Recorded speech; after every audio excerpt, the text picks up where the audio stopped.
لگاتے رہے جناب کہ توشہ خانہ کی گھڑی جو ہے وہ سستی خرید لی.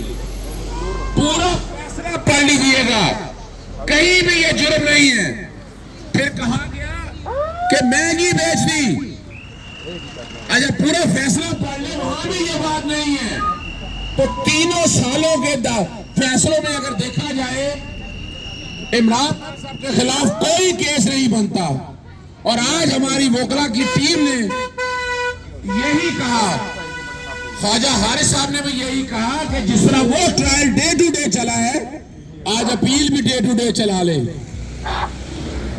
آج فیصلے کی معطلی ہمارا حق تھا, یہ کوئی آسان نہیں ہے. تو پھر میں نے کچھ ٹویٹوں کا جواب دیا. پھر فیصلہ تو آپ لوگوں کو پتا تھا, آئین اور قانون کہا ہے اس کا نفاذ ہم چاہتے ہیں. اور آپ لوگوں سے گزارش ہے کہ جتنا بھی ہو سکے پرامن احتجاج کریں. اچھا ایک بات اور میں بتاتا چلوں, آپ لوگوں کے خلاف ایک سازش بنی جا چکی ہے اور ہمارے پاس اس کے شواہد موجود ہیں. آپ کو پتا چلا ہوگا ایک ایمبیسی کے اوپر سے پاکستانی جھنڈا اتارا گیا اور ایک جھنڈا لگا دیا گیا, اور پاکستانی میڈیا میں یہ چلایا گیا کہ پاکستان تحریک انصاف. سوال ہی نہیں پیدا ہوتا, جتنا پاکستان تحریک انصاف کو پاکستان سے پیار ہے یہ باقی سیاسی جماعتیں پیچھے رہ جائیں گی. پاکستان زندہ باد, پاکستان زندہ باد, پاکستان زندہ باد, پاکستان زندہ باد.